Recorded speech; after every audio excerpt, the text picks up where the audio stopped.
Luffy vs Kaido, Roger vs Whitebeard, Aokiji vs Akainu. Generational fights that have left a mark on the community.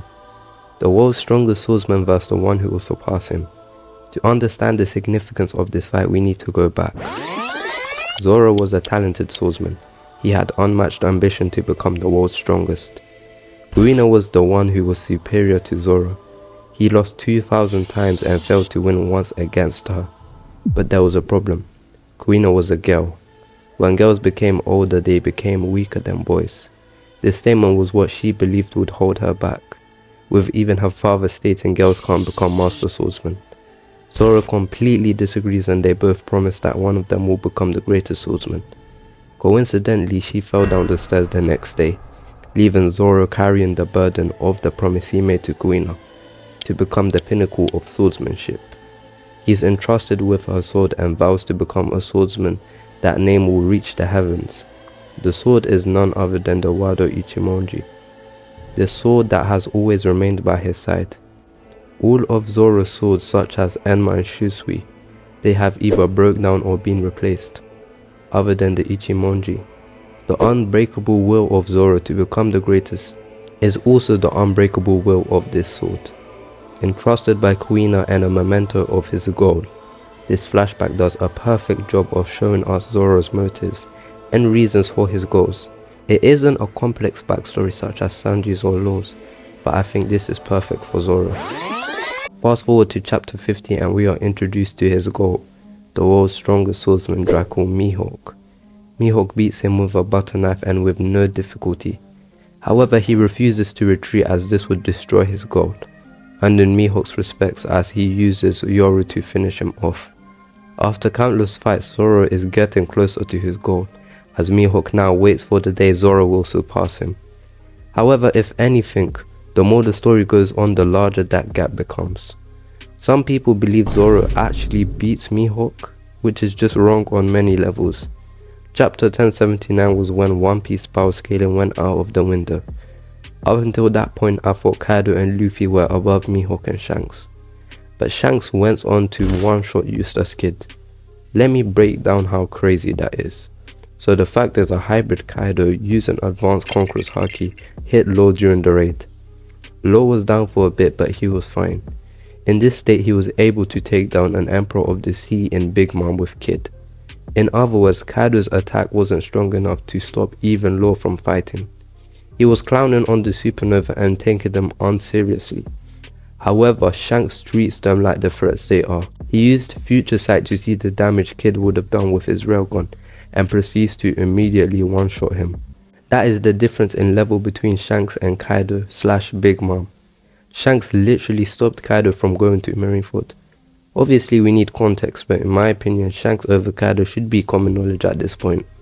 All of Shanks' feats can be directly scaled onto Mihawk as they are relative rivals, and as Kid is in my opinion at least relative to Zoro, that should logically mean Mihawk is levels above Zoro. Suffering from success is a phrase that perfectly describes Mihawk.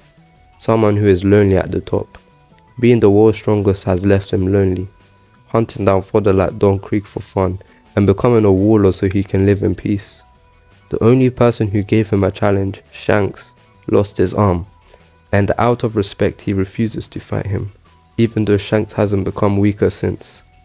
Lately, with the Gorosei being confirmed fighters, people think that Ethan will be Zoro's final or most difficult fight. And while after Zoro becomes the world's strongest swordsman, I can see this happening. Mihawk vs Zoro would be the most significant fight.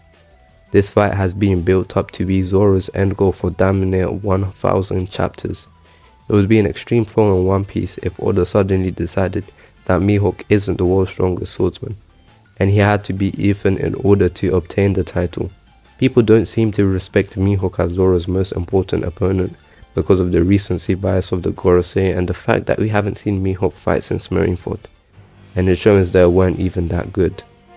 However, Mihawk's bounty single-handedly beats all the fraud allegations. 3.59 billion bellies. Luffy, the man who declared war on the world government, the man who raided Marineford, the man who awakened the fruit of an ancient god, which has the 5 Goroseis shitting themselves at the thought of it, the man who just defeated the world's strongest creature, has a 3 billion berry bounty. 3 billion! Mind you, Mihawk's bounty was assigned as soon as the 7 warlords were abolished. He did nothing and still has a higher bounty of 2 emperors. Only the man who has the ability to destroy the world and a navy admiral with him, and the person with the most impenetrable crew have higher bounties. You could make the argument Mihawk is also a one-man army, which is very true. Shanks and Blackbeard have high bounties because of the threats of their crews.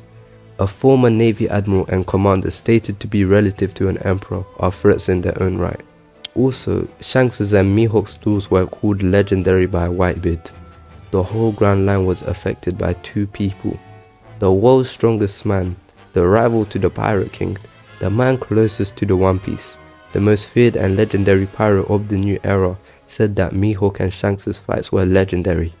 That in itself should tell you Mihawk is not a fraud, but people love to push their nonsense agenda. Monsters was what persuaded me to make this video, specifically Ryuma, Zoro's confirmed ancestor.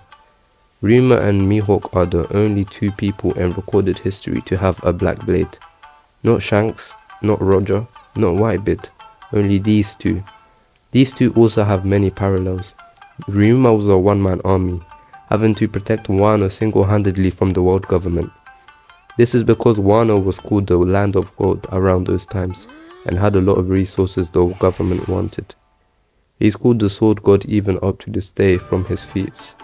During the Monsters manga, he beat the world's strongest swordsman, Cyrano, in 1 hit. And although this is not One Piece, Oda did confirm the Monsters Ryuma is the same Ryuma from One Piece. So do I think Mihawk is of this caliber? Yes, I think he surpasses Shanks and even Roger. Neither of them were able to replicate the Black Blade, while Shanks and Roger just let their haki leak without control. Mihawk defeats opponents with finesse and true control of his haki. Zoro Sensei stated that the strongest sword is a blade that can protect what it wishes to protect, and cut what it wishes to cut. Zoro then understands this and finishes off Da's bonus. But during Wano he took this concept to a different level. When he first used Enma, his haki was uncontrollable, therefore unintentionally ripping the ground and draining his haki. During his fight with King, Enma was holding him back. It was when he mastered his haki control he tapped into Advanced Conquerors fully and enabled him to defeat King. This can be seen numerous times, such as when Mihawk controlled his level of haki to damage our old sick Whitebeard, but not a Diamond Jozu, hence the slash got deflected.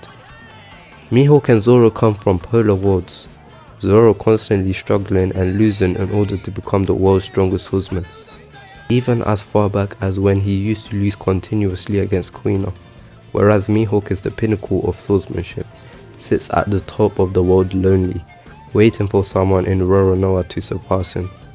Mihawk before coming a warlord was known as the Marine Hunter, while Zoro was known as the Pirate Hunter. Mihawk believes pride is the most important aspect of swordsmanship, whereas Zoro can swallow his pride and accept he needs help in order to become stronger.